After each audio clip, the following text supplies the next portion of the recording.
also get Mike on the mic. Do you want to? His name's Mike, so Mike on the mic. Yeah. So I just want to thank everyone for coming out today for the MTL Finance and Technology. I'm glad you're here. We're excited about everything to do with Bitcoin, blockchain, cryptocurrencies, all that. And yeah, so without further ado, the event format is going to be more of an intro discussion followed by panels and then a session of networking. So thanks for coming out.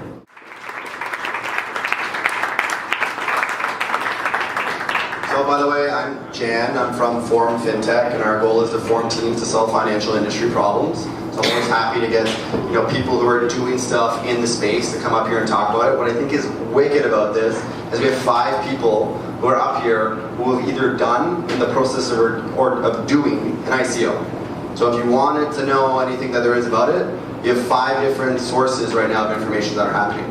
Right? So I think that's pretty fantastic for you guys all to take time to do so. Let's actually kind of dive right into it. I want to just make it, bring it back to the basics, right? Whenever I need to assess something, it's like the pain game, right? So for each of you guys are tackling a certain problem that you're trying to solve, right? So what is that problem? And then ultimately, how are you solving that that problem with your solution? Walk me through sort of a user story for each of you guys, how you're solving that. Well, at Impact Finance, our main problem is either social or environmental. So basically, our first goal is to create a new economy which encourages solving problems in the most social and environmental aspect. And so this is what it's called. It comes from the impact investment movement, and therefore coined it the impact economy. So. And that first rule is that all products and services that you actually offer as a business come into service that mission of solving an environmental and ecological problem. The thing is, what for us at Impact Finance is using financial tools into innovative technology and actually to service businesses that are actually doing this. So we're sitting at much of a macro level, but this is where our ICO fell into place because we're more greatly involved into the fintech sector and financial services.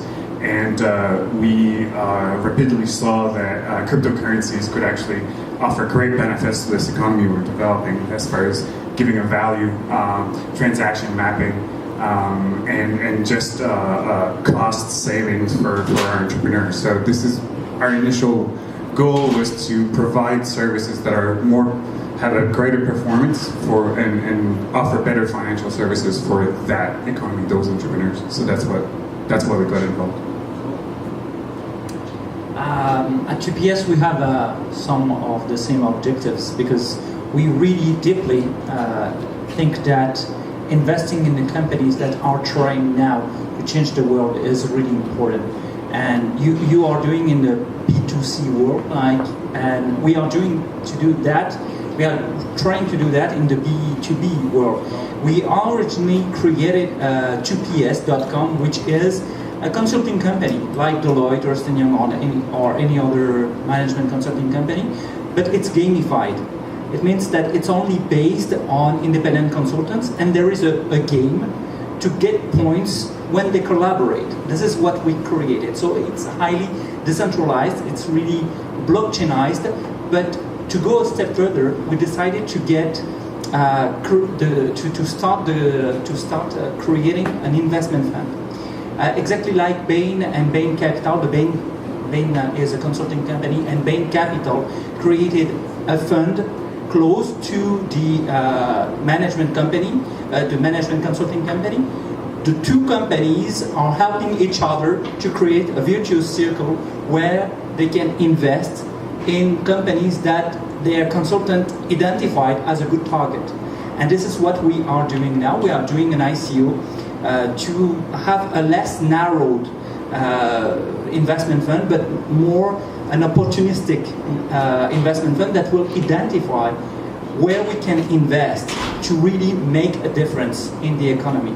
And having 500 consultants, which are business analysts in the same time, to identify good targets, it's for us a good way not only to invest in trending things, but also to invest where it counts. Some companies, especially companies that are in transition or in digital transformation, lack source of money just to achieve their transformation. And those companies are usually the target that consultants want to help.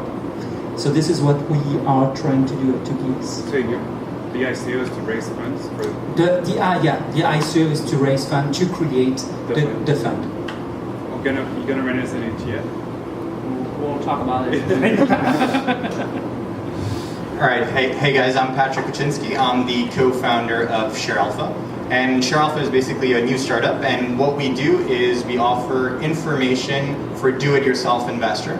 And that information is in relation to investing. So more specifically, what we do is we try to match investment analysts that are experts in either stocks, ETFs, cryptocurrencies, with individuals looking for new investment ideas to invest in their own accounts. So that's what we do. And in terms of the ICO process, what we're doing is evaluating the process. So we haven't done it yet. We're speaking to advisors and things like that. So we're going through the process now. So for those of you that want questions early on in the process, that's exactly where we are today. Hey everyone, my name is Sam Kawtharani. I'm the co-founder and CEO of Corl.io. So what we're doing at Corl is basically we're trying to innovate the way technology companies raise capital. There's a lot of emerging companies out there that are too early for angel investing or Series A, or too late for angel or Series A. We're kind of filling the gap in the middle. We're working on a new solution based on revenue sharing. We've seen the sharing economy grow with Airbnb and Uber, and we're trying to bring that to the financial world. So the concept of revenue sharing is similar to royalties. So basically we fund a company, and instead of a fixed payment or taking an equity in their company, they pay us back through a percentage of their revenue. By solving that problem, we're giving companies an option for financing beyond giving up control or seats on their board. And because we believe that the financial world is heading towards the sharing space, or the sharing economy space, we started looking at the token sale and blockchain in general. If you look at all the ICOs, or what I like to call as ITOs, as initial token offerings instead of coin offerings, most of them are utility tokens. And we'll get to that in a bit, but mostly that means they're not backed by a real asset. The market cap is around 3.6 billion just for ITOs or ICOs, and 0.5% of that is actually security. So what we're planning to do at Corl, and we're on track to do that, is to be the world's first regulatory compliant securities token. Impak are Canada's first utility or ICO token. We're more on the security side. Our token represents an ownership in Corl. So there's been a lot of innovation happening outside of the capital structure of the company. So the token represents an equity, allows you to earn dividends based on the performance of the company, and you can even trade it on an exchange down the road. So we're kind of filling a gap between a two-sided market, helping raise money through the ICO or the ITO to be deployed to help push companies forward and grow the innovation in North America.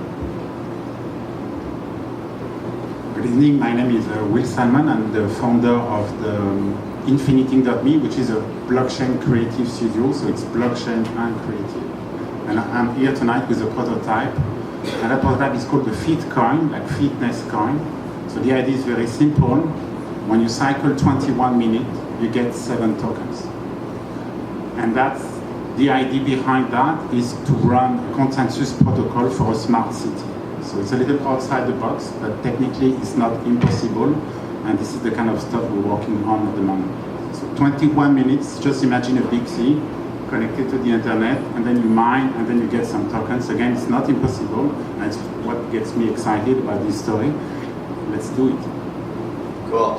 Awesome. So as you can see, we have a diverse number of panelists here to speak about their experiences. I want this to be engaging, so if you guys have questions, feel free to raise your hand. Although just let us get through a couple of questions. Last time I said that last week, the crowd was going crazy. There was hands up all over the place. People were just trying to figure out where the best deals was. It was pretty intense. So I am going to ask just a couple more questions, but keep that in mind. Like, here's your chance to discuss with these experts. The first thing I do actually want to figure out, though, is the playbook. Right, so what is the step-by-step booklet that you guys have built in this case? We don't all have to go in order. If you guys start seeing like similarities between all of them, we don't have to go through it. But the two big things I want to hear, though, is like the challenges also that you faced through that. And actually, one little caveat at the end, what's the first thing you're going to do with your money? How are you going to deploy it? I'll take the first crack. So the first thing you're going to do is you got to make sure you're legal from a token sale. It is a growing market, right? And governments and regulators are starting to tighten things and are looking at things deeper, right? You have Canadian regulators in Canada, you have the SEC in the States. So from the first step, that's easier. Is that better? So from the first steps that you want to think about are the regulations point of view, right? So what do you need to do? In the token sale world, there's two different definitions that we talk about, the utility and the security. As soon as you're in the security space, you need to get clearance from the regulators, otherwise you will be shut down. There's different rules you have to adhere to. The first thing is start talking to the regulators to see and kind of define if your token represents a security or not. If it is, then Impak and ourselves will tell you about that journey. It was a lengthy one for them, and it's going to be definitely interesting for us. If you're a utility token, then you have to explain why you're a utility token. So basically, utility or security means, are your token owners be collecting any money or dividends, or are there profits? So if you're falling within that category, start talking to the regulators, because last thing they're going to do, it's nice to be in the news in a good way, not in a bad way. We've seen it happen in Quebec this summer with the SEC. There's been a couple of shutdowns, and even the friendly jurisdictions for ICOs are starting to crack down on things. Switzerland started doing KYC or know your customer regulations. So you want to talk. The first thing you want to think about in that space is regulation, right? Second thing, does it make sense to tokenize your product? Yes, it's an easy way to raise money, or used to be. It is not anymore, right? The space is getting better. People are getting more knowledgeable about what's going on. The fact that you had a white paper and an idea in your head is not enough to raise 60 million or 200 million in 3 minutes like it used to be in February or January. The market is getting smarter. People are looking for interesting projects.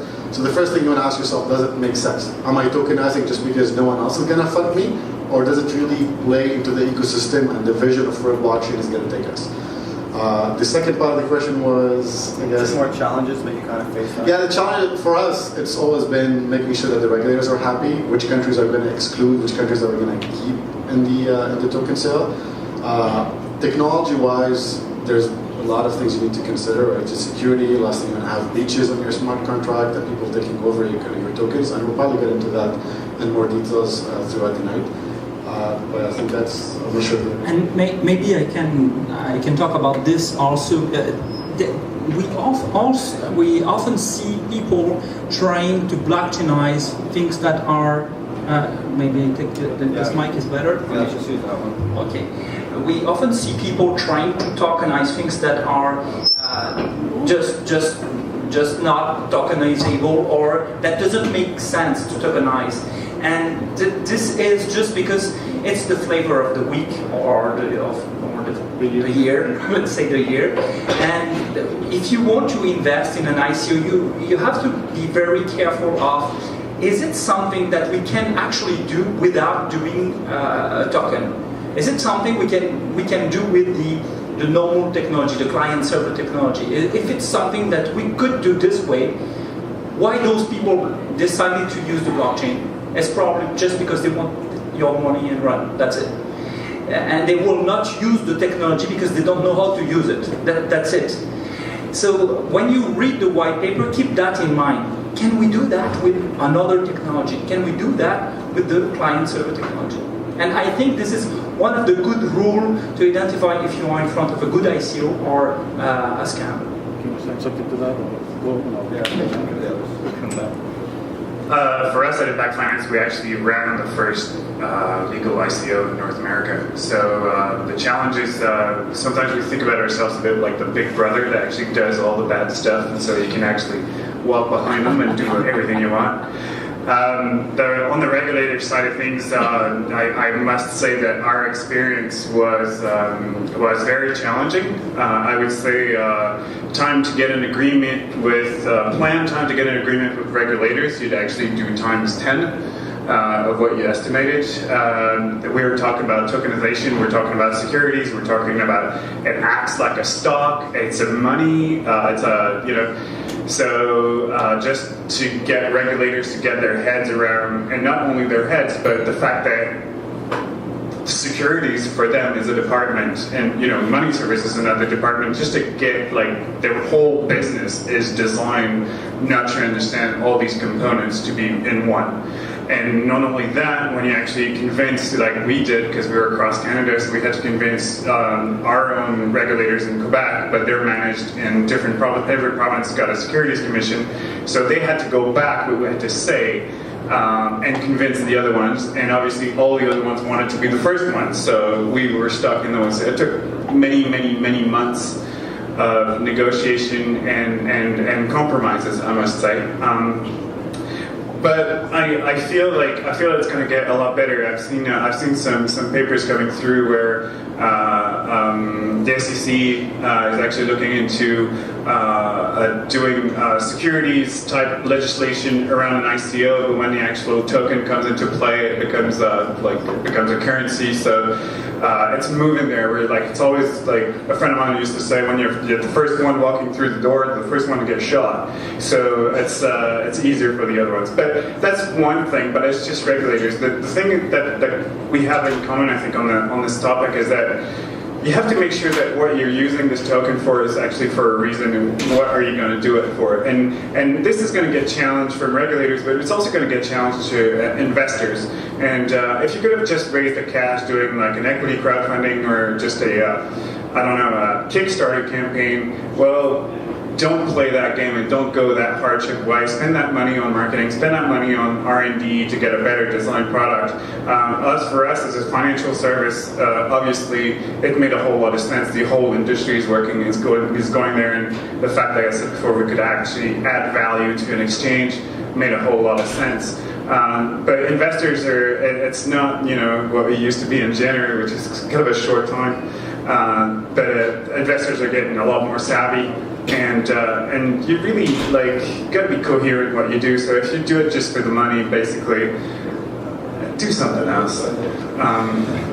Really, it's going to be hard work. We had during our ICO, just to give you some challenges on customer services, we had open customer live chat services from 9 to 10 at night, and just explaining what a cryptocurrency was, because our positioning in the market is always to bring new technology to the mass market.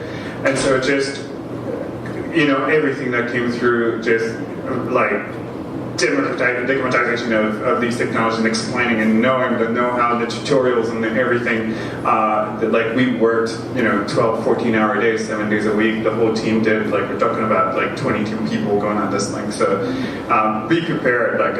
If you want to raise cash that way, there's a lot of work ahead of you. But it's worth it. We did it. All right, for us, since we're really evaluating the process, you got to really be careful because there's a lot of people that have incentives at different places. So for example, when you go see advisors, they want, to obviously make some money at the end of the day. And so they might be incentivized to sell you something you don't need. So we asked many advisors what their opinion was, and a lot of them basically said, yeah, it's a fantastic idea, you should definitely do an ICO. Why? Because they want to get equity out of your business, they want to get monetary compensation as well. So these are all things that you definitely have to look out for. And I come from an institutional asset management background, so I'm very skeptical and I like to analyze a lot, and one of the things I do a lot is compare all of the white papers that are available today. And being someone that actually wrote some research reports and things like that in the past, when I compare it to these reports, they're funny sometimes in the sense that it kind of looks like someone pieced it together in 1 hour, agreed that now it's getting better, but basically copy-paste different sections from other reports and basically kind of looks like something decent. The risk section, which is a very important section, is missing from time to time. Sometimes there's errors, like English errors, consistently throughout the report. You look at other ICOs and you look at a very impressive board of advisors who dig deeper, and in fact those advisors don't even know that business existed. So there's a lot of little things that once you get into the space, it becomes really, really interesting, and where you see that motives, because there's so much money at stake, it becomes like new potentially fraudulent activities coming up, so you definitely got to be careful. So when you compare the entire ICO space, just watch out. So that's what we're doing. We're trying to find one objective person that really gives us good advice, And at the end of the day, for us, for a platform, we've gotten that advice, and it was basically that, look, for you guys, you can basically accept different cryptocurrencies on your platform. You don't have to necessarily do your own ICO. So sometimes that's the best decision, and you should definitely listen to that, even if it's that outlier person. Just a little heads up.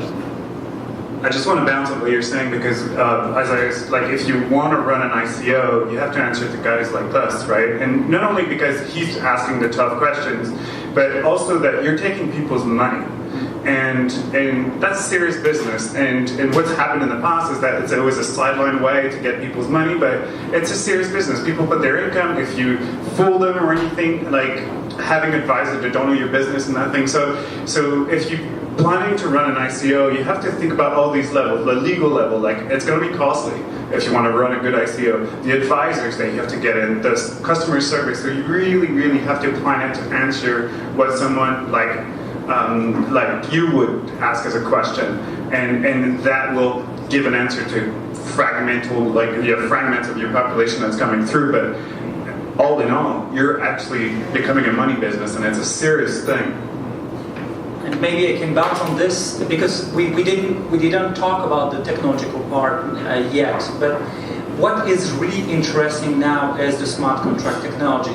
So it's probably a better idea to use an existing coin than to do an ICO if you don't plan to really use the technology. Because if you just want to do another coin, it doesn't make really sense now, because there is last time I checked, it was 1,300 cryptocurrencies on coin market cap. So it's just insane. There is probably more cryptocurrencies than currencies in the world. So we should just consider using another cryptocurrency, maybe Bitcoin, Litecoin. There is a lot of cryptocurrencies that are actually good enough to do probably most of the project that you guys have.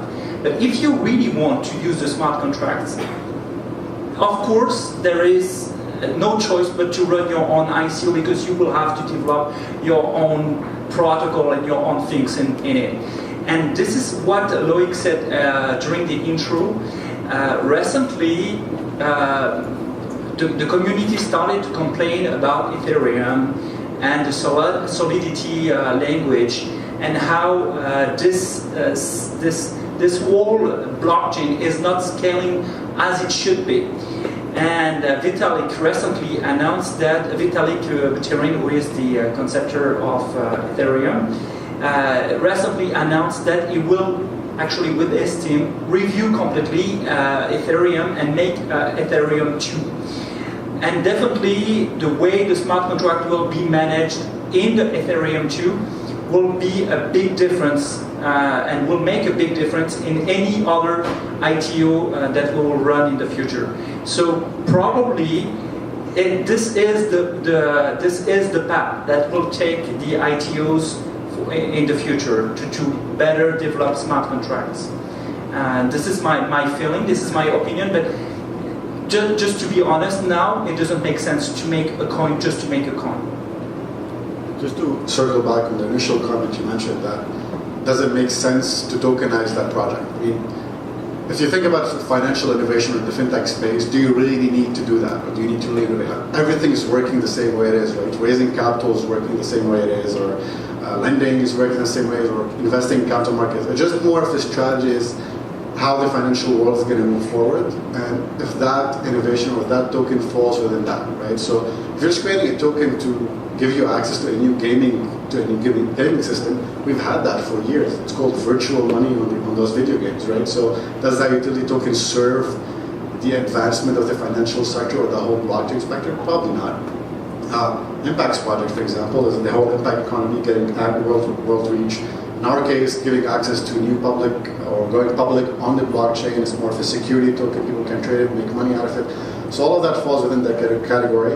And one big thing I like to focus on every white paper I read is the use of funds and how much does the funds keep as tokens, right? So you see a lot of ITOs out there or ICOs, they're selling 30% on the market and keeping 80% for themselves. Or you see them raising 50 million and you see 20% for advisors and founders and I don't know who else in the company, and the rest is being used for operations, marketing, etc. mean, unfortunately, when the whole concept of ICO started, people thought, okay, it's a quick way to make a buck and get out of it and dump the stock after. But soon the market is starting to move away from it, and now there's prosecutions. Case of Tesor, or like the recent case of Kawtharani, 350,000 raised, and poof, the guys disappeared. Goodbye, no one knows where the money is, right? Which is why I think the regulators are stepping in, which is a good sign, and they're keeping an open mind about financial innovation on one hand and protecting consumers on the other hand. They are slow for sure. It's a space that unfortunately we understand as entrepreneurs and technologists and have a better understanding of that knowledge, but they also have to think about it from a regulation point of view. You're talking about 100 years of regulations and documents that haven't been updated, that banks have been using for years, and it's been working, and now you're saying, okay, well, it's a blockchain. It's like, okay, what do you mean you're going public on a blockchain? Are you a private or a public company? It's like, well, per your terms, we're private, but per the blockchain terms, we're public, right? So explaining that concept, it gets annoying for companies, but this is one thing I'm going to focus on. And maybe, Yann, a quick definition on what a token is, like the technical definition. Sorry about that. But a token is an atomic unit of value bolted into a blockchain in the context of an open source and decentralized software application. So it's going to be kind of super hard to regulate that just because of the definition. If you think about a game, it's just what kind of game you want to tax or to regulate. That's the question behind the blockchain, which is like reverse game theory. So always my conversation has been with Yann. You know, with blockchain, we go very close to philosophy behind every question posed by the Is that I think we're in around, like we're talking about regulators, and to us it was definitely a huge obstacle as far as time is concerned in Europe.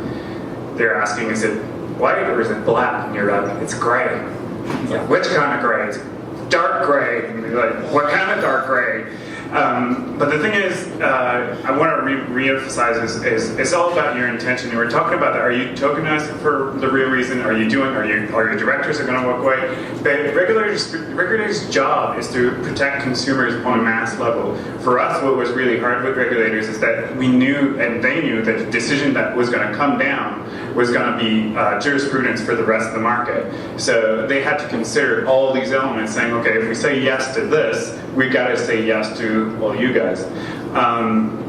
But what I found, like one of the tips that I can say dealing with regulators is, if you understand that it is to protect consumers, you have to make it in your own culture of running your ICO that you want to protect these consumers, and you can't just go around corners and everything. So you have to do your KYC on the legend side, and that's using probably a service like a KYC's Know Your Customer. And so basically anybody who invests gets checked for money laundering or fraud or anything on an international list, an Interpol list and everything, and you have to have those systems. We're talking about technology, and you can't develop that, and that's $2,000 a month. 65% like a check, and you'll have 20% that you'll have to check manually. But if you do create that culture internally of the intention of protecting your consumer and doing right with this money, it'll go through regulators much faster, because otherwise they'll just be like, because they don't say yes, you can do this, they just say no, you can't. So you have to find all the yeses. So there's a lot of good information coming at us right now, so maybe I'll just try and package it into a couple thoughts. I mean, the biggest one that's, you go to any of these kind of events, and it's always regulation. It's the first one to hit you in the face. But also what I'm hearing, and I like it, is the educational component of it. Right, and so we're in uncharted territories. Like the first legal ICO in North America came out a year ago, if I'm not mistaken. Yeah, it was August. August, yeah. Right? Okay. So like this stuff is brand new. So we're only learning about it right now. We're educating ourselves as we're going, as well as we're trying to get the masses to adopt it and demystify it for them, and then market to them for them to have it. So I heard some interesting thoughts on like how you did it. Like you have that helpline, the customer service line, to explain what it is. 1,300 currents. How do we even get started? Which ones do we start with? Are we supposed to read all these papers and all become experts? Like if you want to invest, like how does this work? The ultimate question I'm trying to ask is, how can we demystify this for all of us, for the masses, and so that we can eventually, it feeds the regulatory system and we know that we're on the right track. I will answer partly your question. My colleagues will do the rest. When you said, do I have to read all those white papers? Yes. If you want to invest in all of those ICOs, you have to read them all. And it's exactly like that when you want to invest in something. You read everything about the things that you want to invest in. So any paper, any white paper, yellow paper, anything that you can extract from this company, don't laugh. A yellow paper is the technical part of the paper. The white paper is what they want to do. So it's actually a word. But you read everything about this company because you want to invest your money inside this company. So potentially there is two risks. There is a risk of success. Maybe they will take this money and have a huge success. And you will be actually part of this success. And maybe you don't want. Maybe you didn't read the paper and you don't realize that those people will have a huge success killing people. And you don't want to be part of this. And maybe it will be another kind of risk, a big fail, and you will lose all your money. So in any way, you want to understand what you are investing in. And this is true for the ICOs, but this is true for the stock market. This is true for everything you want to invest in. And believe me, if you want to marry, you have to read all the papers too. That's a good point. Did you? No. I did. I haven't gone into that yet. Afterwards, right? No, in general, yeah, just like you said, like, treat it as if you're investing in the stock market, right? If you're going to invest in the stock market, you're going to do a research about the company, you're going to check their financials, you're going to look at the team, their product. The difference in token sale, a lot of times there's no product here, so how would you vet that? Well, would you vet the team, what's their experience, this is what they're doing relevant, right? Second, which is basically the overall quality of the white paper. I like to think about it. I have this theory, the longer the white paper and the more good looking it is and nicely designed, the higher the chance that it's a fraud or a scam.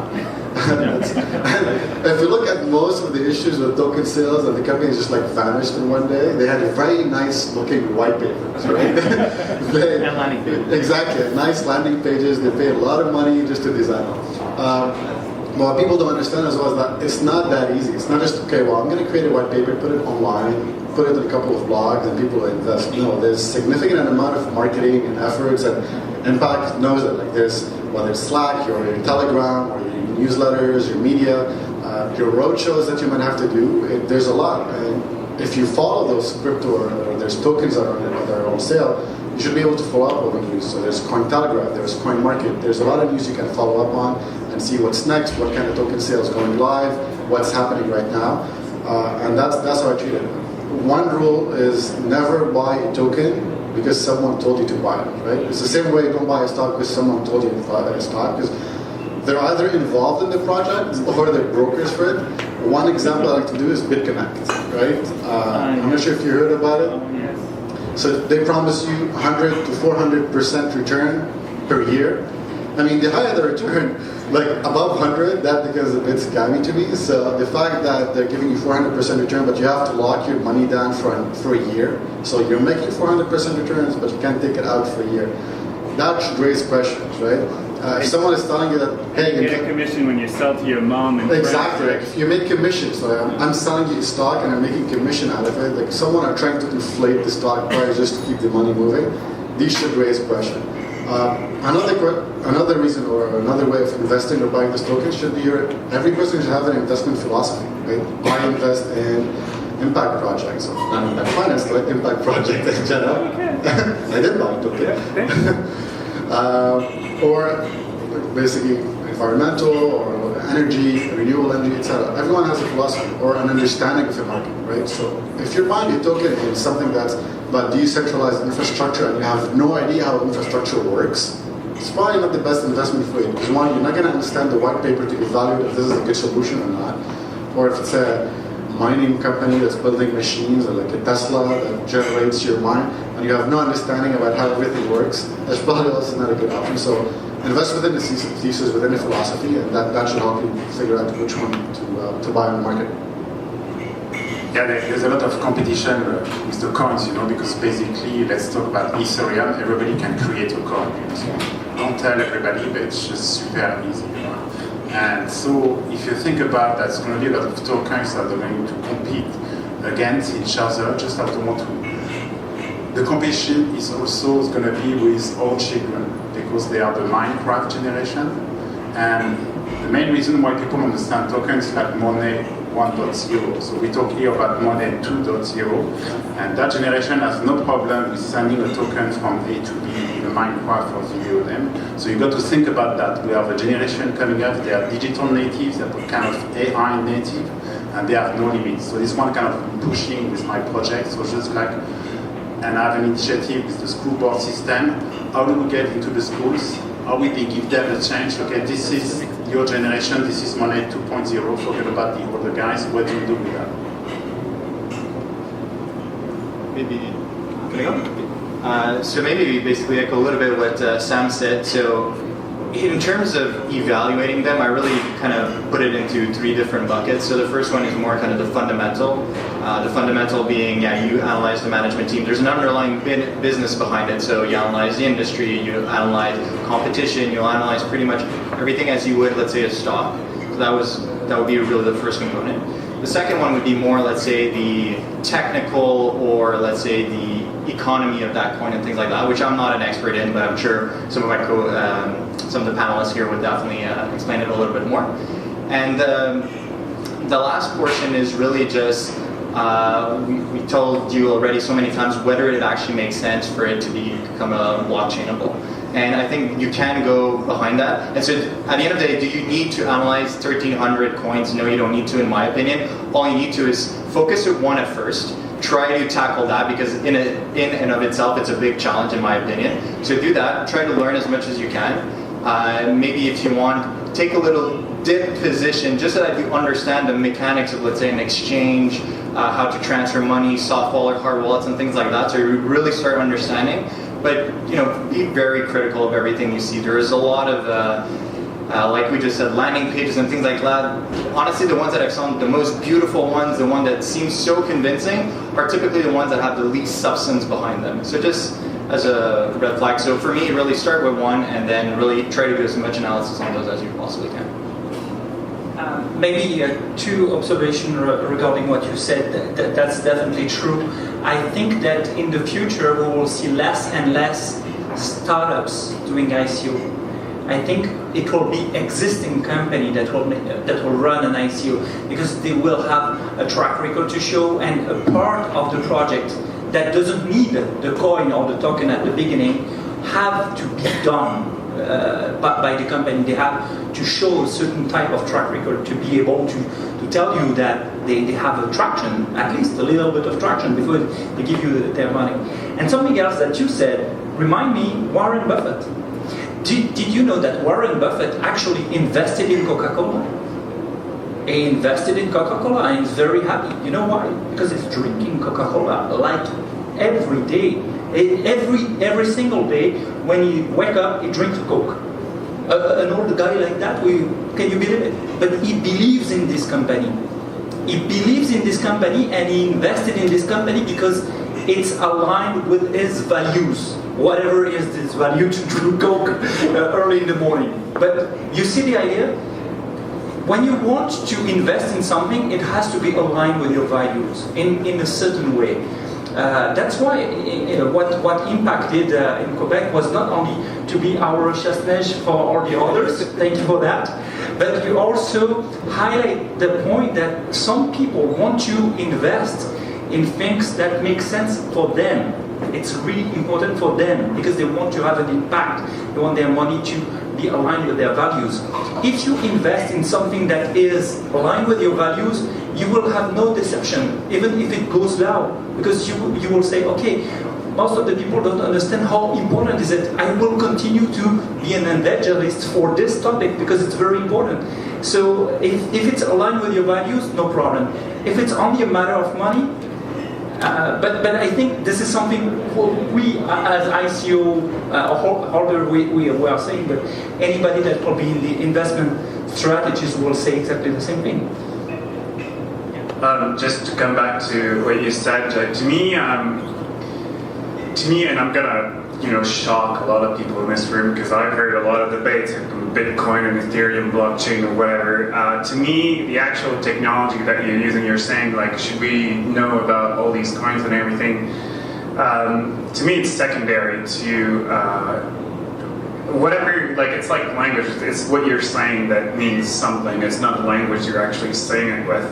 And so to get us to have a successful ICO, yes, you've got to consider technology. On our end, we actually started with Wave, which was a meta coin, which we were inventing a coin. We actually moved away from this, realized that it wasn't actually a great decision.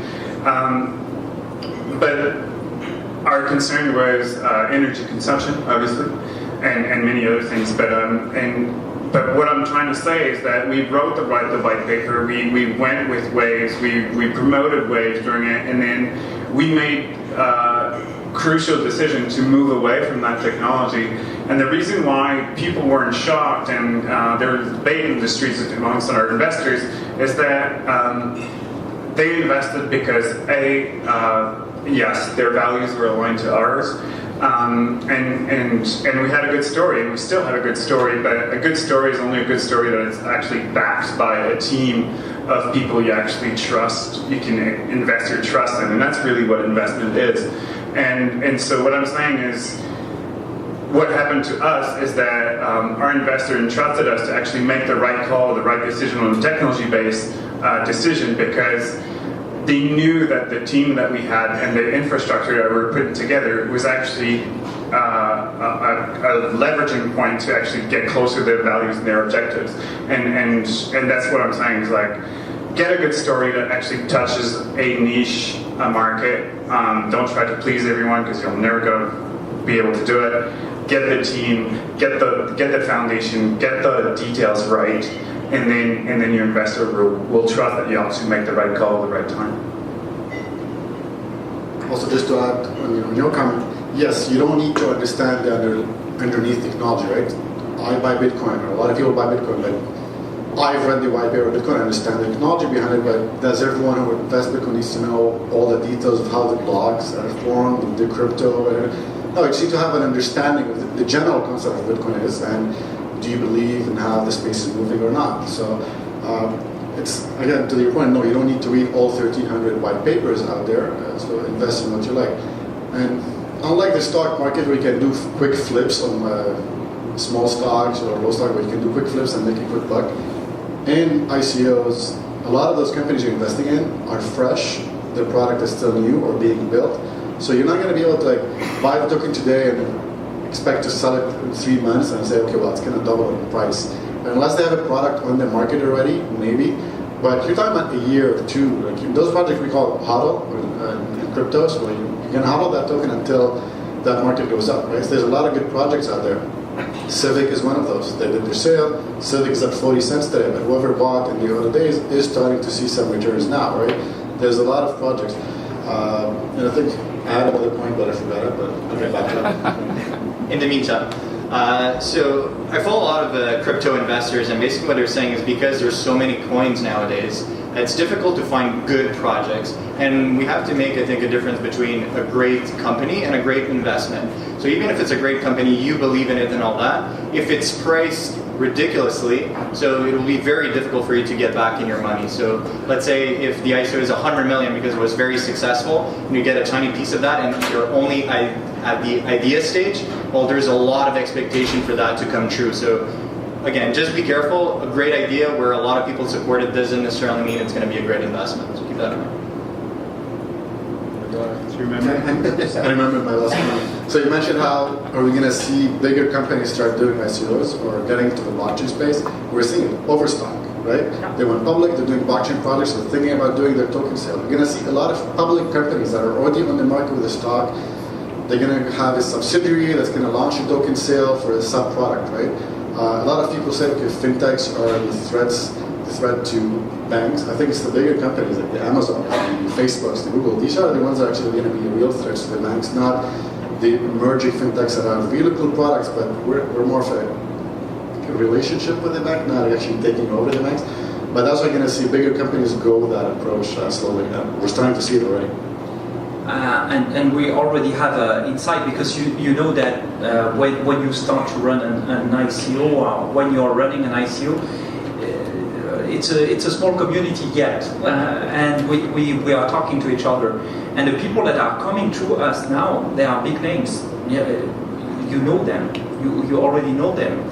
So just imagine if a large company like that is already driving a large community wants to start an ICO, you're dead.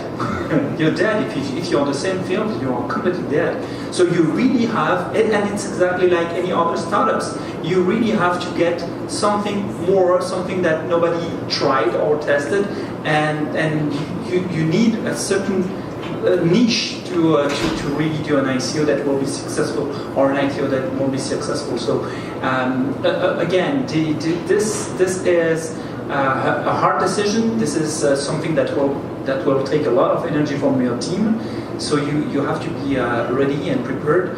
And I strongly suggest that you before you start an ICO, you do a pre-ICO. You raise normal money from normal people, accredited investors, just to get a little bit of money to do your homework correctly, to be sure that what you are doing is actually deserves to be an ICO. Just to raise a little bit of fund to get the right information, and probably a big part of this money will go to Fasken Mountain or something like this. But it's something that has to be done before any kind of investment. I think we start to have questions, Yann. You want to take a question first? Well, maybe we can ask the audience at this point. Does anyone have any questions right now? Okay, there we go. We got some hands. I'll run down. Sorry. Question is for any panelists that care to comment. Each individually have mentioned red flags or things to look out for. Which resource would you recommend to read about red flags? Red flags looking to run an ICO, or red flag to invest in an ICO? Both, I guess you could. both would be good. I was thinking more about investing. I think some of the comments of people name dropping like big names into their ICOs to raise capital faster. Like, if you're not there telling us, like, is there a resource where people can share such information where everybody's benefits? Who here is launching their own ICO right now, or looking to eventually launch their ICO? Who here is looking? people behind you? Okay, there's two. Who's here looking to invest in crypto assets, or has already invested in crypto assets? It might be more on that side than of like investing in cryptos. Maybe I think we have a couple of resources that we can share with you. There is ICO Bench that starts to be some kind of reference now. They have a good methodology to evaluate what is a good ICO, what is not. We try to see how they evaluate people. There is still room for improvement on ICO Bench, I think, on their methodology. But this is a good start, and when you look at the ICOs that are running now, all of them are displaying their ICO bench rating. So this could be one of the resources you can use. But again, I'm not sure their methodology is perfect. I think there is room for improvement because they are only using the opinion of knowledgeable people. They pretend knowledgeable people. So. Two resources that I use to keep track of what's live right now or what's upcoming are Cointelegraph and CoinDesk or CoinDaily. These are usually general news about the crypto market, of what's happening, what's being, what market expectations, and there's sections for token sales. You can sign up for the newsletters. You can get daily updates just to see what's out there. But again, just like everything, you have to do the research yourself, right? Don't forget, there's a lot of, just like stocks, there's a lot of people, their job is to pump the stock, right? So when you're going to see an opinion about how this is a very great token sale, chances are it's a broker or someone's job to pump that token sale, create awareness. It's part of the branding. We're doing it, like we're hiring a branding agency that does that. Has done that. It's part of your branding to raise awareness about token sale, but it's not enough to convince the consumer and investor to actually buy that token. So a lot of it also is to do the research yourself. I think these are the resources I could think of for now. Coin market cap. We did Smith and Crown. Actually, Smith and Crown. What we liked about them is that because there's a lot of token listings out there. Most of them want your money basically to put your name on there, but different story. But Smith and Crown actually spent with us over 2 hours of due diligence to find out if we were actually who we actually were, asking for papers, and so we thought that was a credible source. Another thing I would say is that, and I'm just speaking from personal experience, but we were published a lot in Cointelegraph and CoinDesk and all these niche medias, and what we saw from when we began the process to now, or to when we ran it, is that initially it was a lot easier to publish in these magazines and in these platforms, but they rapidly understood the power of their media. I can tell you that a good article in CoinDesk represents about $150,000 of income in a day. So it's really. But they do. We're dead. So they do understand the power of the media they have. So looking at these, like he said, are really a good source of finding out. But once again, research who's behind it, what's the team, do they have a real location, are they legal, and someone else will back it up. But if you want to do all your investment by yourself, and that's what the stock market has, advisors and has people who does it and it's their job, you have to do the work that they do. So basically. I would also add that a lot of the law firms actually have newsletters where they include blockchain and they kind of specialize on that. So it won't give you specific names, but at least upcoming regulation that might hinder an ICO or something like that. So definitely take a look at that. The other thing I would definitely either on Twitter, LinkedIn, whatever, just follow some hedge funds in, let's say, Silicon Valley, or in Switzerland, you have Crypto Valley. So that's where you can kind of follow some of these analysts and basically follow whatever they are, whatever panels they go to, follow those videos, and you'll learn definitely a lot. Again, don't forget, it's still a new space, so there's a lot of people still learning, right? So whether it's your lawyers or investment funds, it's a new space. No one is an expert yet. There's a lot of things happening in the market, changing every day.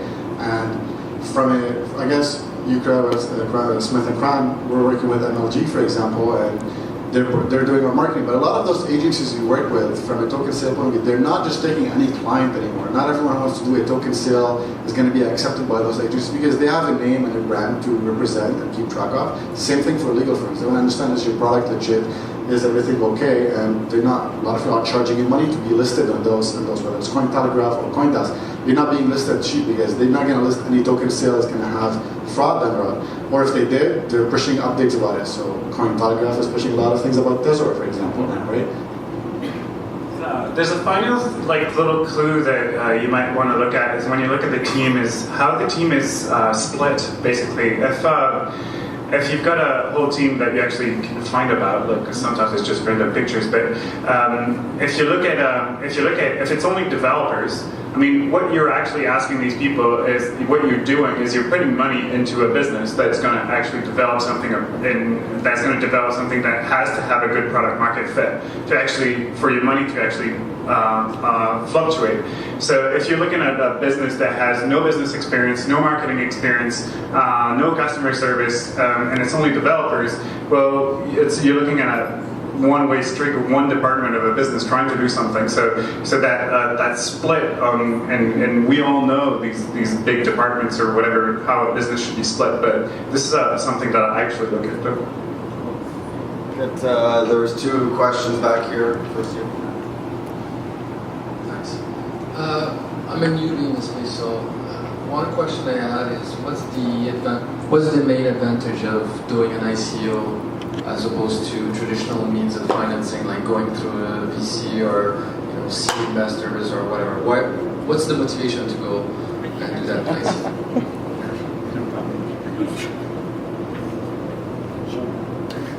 I start? Okay, I start. An ICO is a crowdfunding. Okay, So you cannot compare it to raising fund from a VC, because you have only one person to convince, maybe 4 or 5 in the room, but it's not the same thing. So usually an ICO, and I will not talk about the interest of having a token and all this, because probably you will be better for that than me. But just because you are creating a community, this is really interesting. It's exactly like crowdfunding. When you are crowdfunding, you are not only raising funds, you are making your product famous. You have backers, you have people who wants to have your product before everybody else. So you're creating a group of fans. So this is really interesting, because, and especially if your company it needs a big base of users. Something else that comes with it, when you want to crowdfund something on Kickstarter or Ulule or any other crowdfunding platform, usually what you sell is a bébelle. We say in Quebec, a bébelle, that people will want to have in their on their bike, in their room. It opens the door automatically. Look what you have on Kickstarter and what makes a success. A jacket that heat during the winter. That's what people are actually buying, and this is the kind of community that you will create. When you want to sell a service like Impak or our consulting services, it's not a bébelle. You cannot raise fund with this kind of community. You have to have another kind of community, a community that is more interested in B2B things. It's part of the game. So, what do you think you can do in 30 seconds? Right? You can change your social media relationship status, right? On ICOs, where Brave raised around 10 million in 30 seconds, right? 6 minutes or 3 minutes. Yeah, you can roast nice turkey for Christmas or Thanksgiving, or you can raise 100 million like Banquet did. So there's a lot. On the other side, on the VC side, it's 6 to 9 months if you're lucky to raise money through that approach, right? Now, that doesn't mean it's a bad approach. You're giving an alternative through the ICO. One, it's faster. You're talking about growing your community. People know about your product. Within a VC network, usually focused locally, right? So in Canada, we're focusing on Canada, Quebec, Ontario, maybe the States, right? San Francisco, New York, Boston. You're focused within this geographic location. ICOs are giving you access to an international community. People are going to know about the Impak product. You're going to know about the 2PS product, Corl. It's going to be traded worldwide. So now you have a worldwide community that would have taken you years to build with a lot of marketing costs, and now you're just focusing within that initial coin offering to build that community around you, get that fundraising. Another advantage is for the investors themselves. There's a lot of unbankable people in the world, right? In Africa. There's a lot of people who trust the blockchain more than the banks in Africa, right? Bitcoin in Africa trades at a higher rate than North America, if you knew that, right? Just because people use Bitcoin for payments instead of actual bank transfers. One, there's no branch in their area, or they don't trust the Zimbabwe currency, right? Because who's going to hold the Zimbabwe currency, because no one knows what the value is, but they prefer to be paid in Bitcoin because it's more stable. So that's one of the reasons why people are going the ICO approach. One, you're growing your community, you're getting access to a worldwide network of investors, and yes, they're not as mature or sophisticated as VCs, but you're getting selective people who are interested in your project, that believe in what you're doing and pushing things forward. I have a different take on this. It comes to this thing, but we actually also ran an equity crowdfunding campaign, and we raised close to $1 million with 800 people. So we actually have a little over, I think it's 865 shareholders who participated in that campaign, and that was our first move in the market. And right now we're actually looking for VC money as well. I mean, we're putting together financial services, like it costs a lot of money to actually run the business. And we did an ICO, and to me, the more that I grew through this like versatile portfolio of investors, I found that you do have great advantages in all the financing methods, and you actually should diversify. The 860 odd shareholders, they they keep us accountable.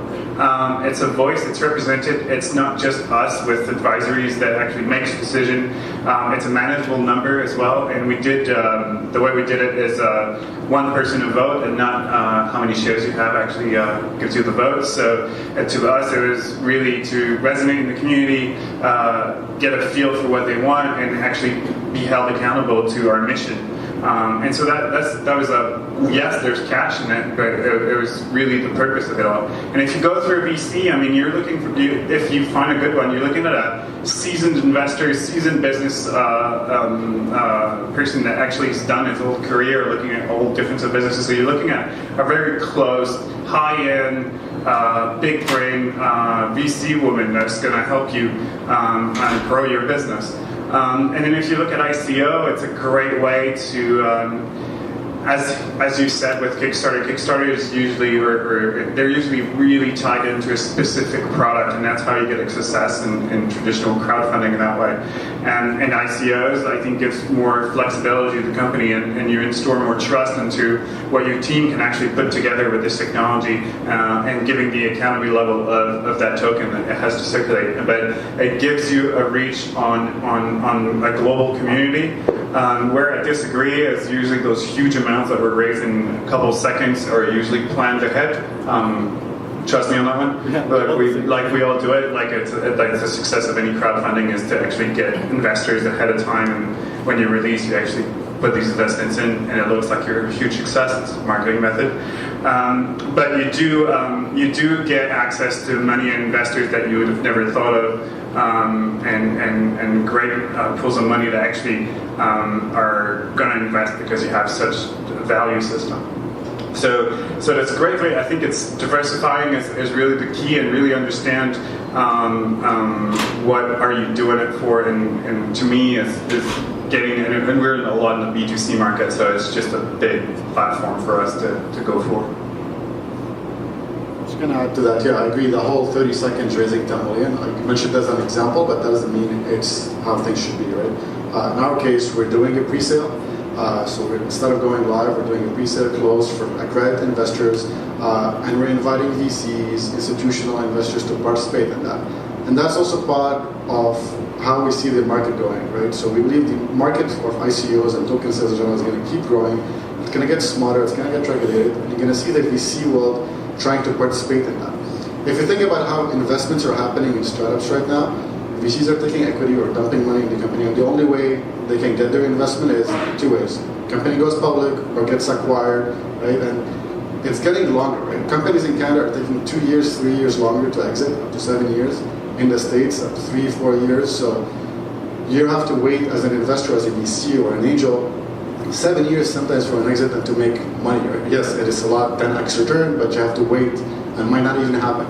What the ICOs are creating for the VCs is liquidity, right? So as a VC, you can participate in the pre-sale, you can still own part of the company, whether it's tokens or shares or voting rights. And I'll tell you how we're doing it as well on our side in a bit. But that gives you that token liquidity where if the token price goes up, you can sell your token and you get out of your investment. If the company is doing well and their token goes from $1 to $10, well, that's your 10x. You can sell your token on the market and you've made your return. The way we positioned it at Corl, for example, we're issuing 2 classes of shares, right? We kept our traditional class of shares, which allows voting rights, and everyone who participates in the pre-sale will get some of those voting rights, so they get ownership and participation in the day-to-day activities of the company and keeping us on the right path.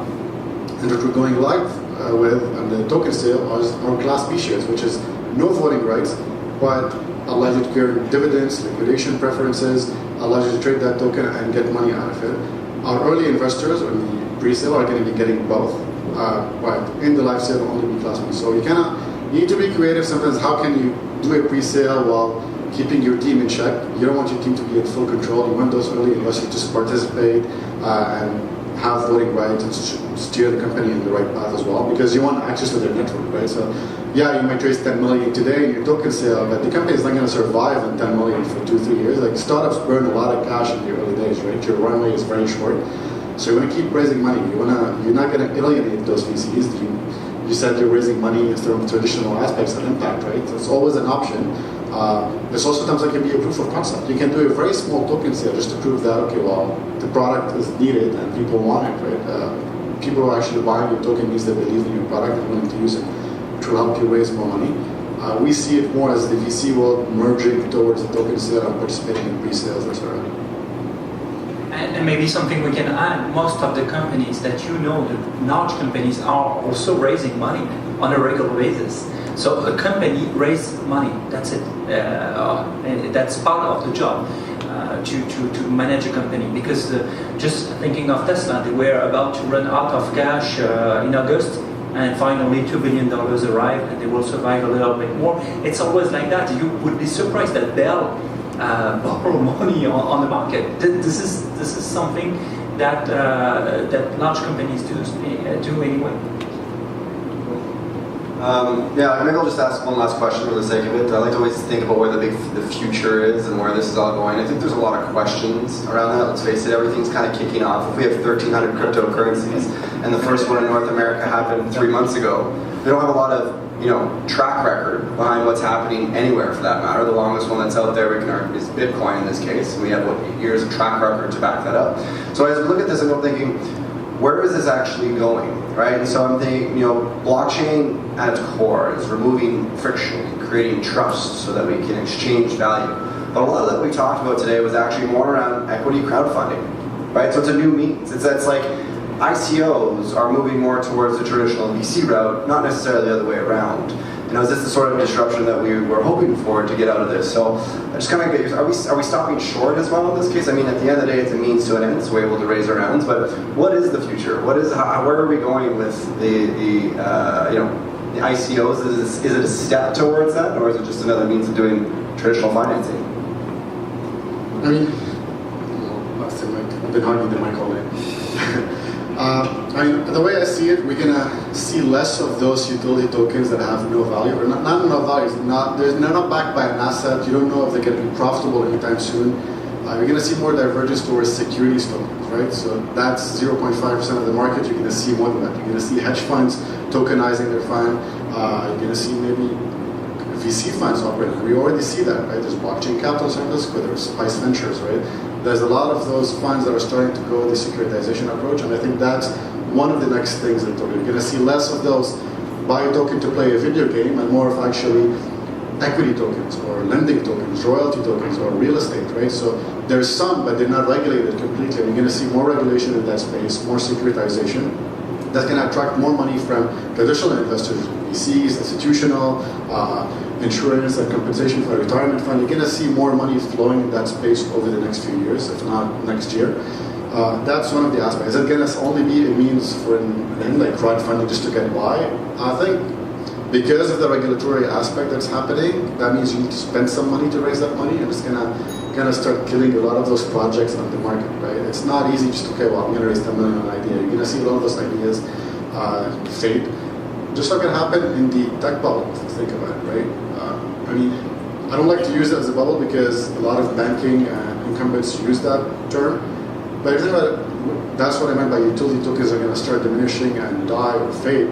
And the good ones, the good token sales are going to survive, right? Amazon stock plummeted in the tech bubble, and now look at Amazon today. So you're going to have those good projects emerge and continue pushing with new products. And I think securitization is one approach for that, whether it's equity crowdfunding or taking loans or going public on a blockchain, right? So that, I think we're moving towards that path. And you need to keep yourself, or ask yourself that question, the difference between blockchain and crypto, right? Like the currency itself, right? The blockchain technology itself has proven to be useful. There's a lot of crypto, we're talking about 1,300 tokens and coins out there. It's not even that. 1,340. Yeah. So we're talking about that. So there's a lot of those coins out there and tokens. They probably all share the same concept, which is blockchain. Right? You're going to see a lot of adoption within that space, not necessarily the coin itself. But I think the traditional ways of raising funds will start emerging and meeting with the new ways of raising funds, which is token sales.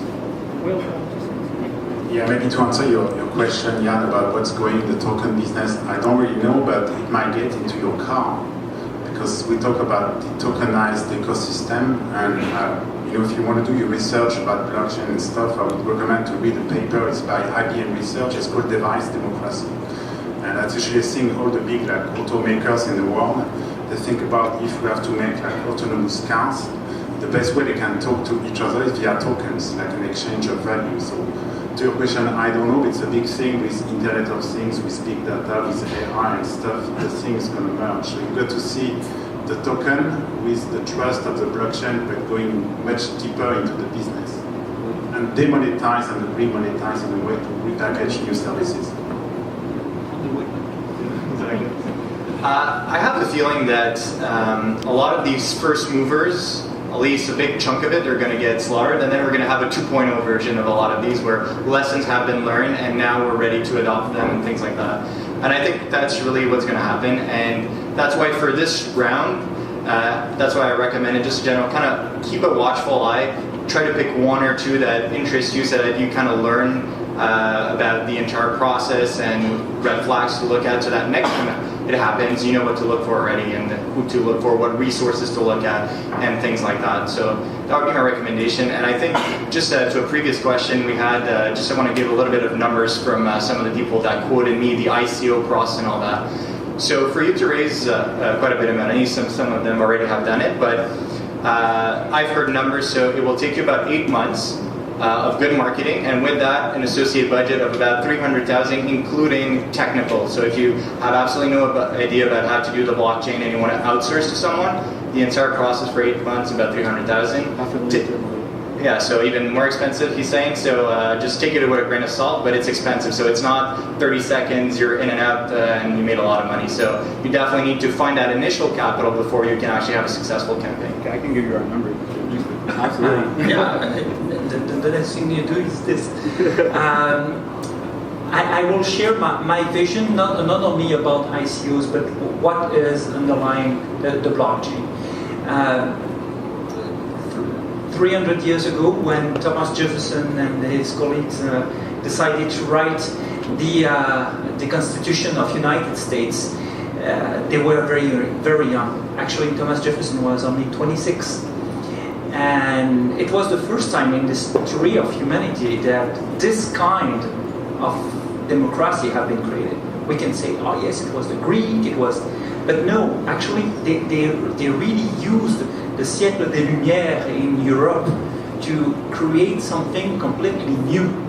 Completely new based on things that existed before, but they created something new. What I really think is that the blockchain, the gamification, internet by itself are the roots of a new kind of society that we can actually create. Many things, many mechanisms that exist in our society have been done to exactly do what the blockchain is doing. Trust, contracts, be sure that people pretending to be what they are actually what they are. All these technologies that we have in hands now, Thomas Jefferson didn't have it. Maybe he would have chosen different sentences in the Constitution if he had those tools. Maybe he chosen to use gamification. Maybe he had chosen to use blockchain to create a new kind of society. And some people are now pretending they want to go to Mars. Will we have to replicate exactly the same system, democratic system that we have on Earth, and that prove its limit when we can start from fresh on something different? What I strongly believe is that we are the prototypes of a new kind of society that we can create all together if we use this technology. I promised some numbers. So just to give a bit of context, we ran an ICO. It was not speculative, solely based on the value of the impact economy we're creating. So it was not something you could actually make money or large amounts of money. So we came out in this world where the promise was that you're going to make, like you said, 100% on your investment, like that was normal, and 400 no.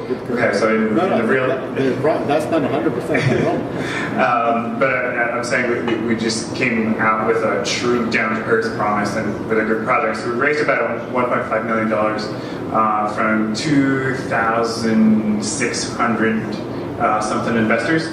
Average investment was around $400. The split between cryptocurrency payments and credit card payments was 2/3 credit cards and 1/3 cryptocurrency. Obviously, we were talking to the more people who believed in our product more than speculative prospects on the web. Customer acquisition cost $46. We spent over $115,000 in marketing and other services, but we all did it internally, like pretty much the entire thing. So marketing, technology, and development, everything. So we had a bit of a help with lawyers, obviously, with the AMF thing, but that was pretty much it. So we've got investors from 69 countries, which suddenly took our project from being this local Canadian-based project to a worldwide. Our largest investor, by memory, is around 50 grand, I think. Coming from where? I couldn't tell you. I'd probably be pulling something out of my. So I we had a lot of promise in the market from Russians and like the KYC process. You have to check IDs, right? And the funny story is that we just hired someone who spoke 5 languages just by we had no idea that we were going to run into this. And then, so we're getting these investors from China and Taiwan and Thailand and everything, and we're getting these driver's license and characters. So we're always like, hey man, which row is the address that we can actually check? But yeah, so it does take quite a bit of capital, and I like the idea of running something with accredited investors first and get a bit of working budget.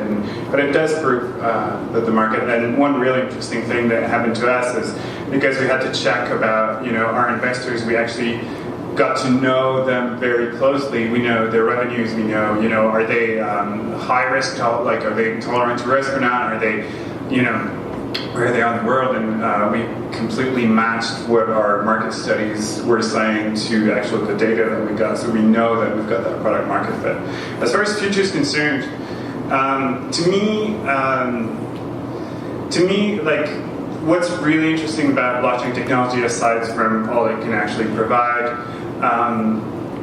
it is sound enough and is intelligent enough, and the ICOs created this way of as a society, we always evolve. We always have these huge poles where the stable institutions that are somewhere and they're just sort of waiting, and they move slowly, and then sometimes you have these bubbles. The internet came out, and the Bitcoin came out, and then the ICOs came out, and it's got so much intensity and so much promise that people rush into it, and then that's where you start seeing people going in for the quick win and everything. But it needs that sort of catalyst event of a new technology coming on the market so strong to actually get these huge polls to start looking somewhere else and finding new ways of doing things. And we're in fintech, right? And that's kind of a bit of our mission in life, is to create that intensity to shake those huge, slowly moving parts. But we always do that. Any new thing that comes on the market, at some point, if it resonates enough in the market, it will create this, and you'll get scammers, and you'll get random people. And to me, the future it's a diversity, but it's a shift in society. But to me, it's a way for us to re-question the way that we actually going to finance projects. But the real thing that's going to last, to me, it's not necessarily the ICO, and it's not necessarily. It's really the projects that make sense and that have sense through time. And I want to preach for my country, but that's exactly what we're doing. That's why we're sponsoring projects and financing projects that are actually making science for the environment in the world, because we think that those are the ways that are going to move forward. But really, really, at the heart of it all is what's the core of that project? It can be financed through an ICO, a VC, or whatever. But that's where the truth lies. And I see the whole system moving, just using the blockchain technology, where we're going to head. Just what smart contracts can do, or IoT, or a IOTA token is doing, for example. Just as an insurance policy, you get to wear a pacemaker that is smart enough that when you're dead one day, it'll trigger a smart contract, which will trigger your will. There's a lot of, that's a very dark example that I just gave. Just to reflect technology. We're checking you out, Total, right? To just scan your public key and order verify. Your payment is out of your account. You're checked in. There's no need for reception. There's health. There's a lot of examples that we can take. That securitization. Instead of paying $9 or $10 for a transaction to buy a stock of Google, imagine there's a token, Google token. You just go buy it yourself. No transaction fee. There's nothing. Yeah, you can go do it on the exchange. There's a lot of people innovating in that space with $0 transactions, but that's one example of doing it. It just the whole network. You said that we're a prototype for what's coming. I think in a way we are. It's endless. People are going to try to stop innovation from a regulation point of view to protect us, or innovation is going to keep moving forward, and I think the regulators adapt. I've been involved in peer-to-peer lending in 2006, 2007. It was a big no-no. It was a white, dark gray, black. We're very dark gray. You know, we got shut down by the IMF. We tried to challenge it, moved to the States, and now you talk about peer-to-peer lending. It's like it's normal. It's like, oh yeah, I do peer-to-peer lending, right? So I think the regulators are going to adapt to the technology as technology moves forward. So as entrepreneurs in the fintech space are always going to operate in the gray zone, and the regulators are going to meet us halfway. At least that's my aspirations for the future. Awesome. I want to give a massive round of applause for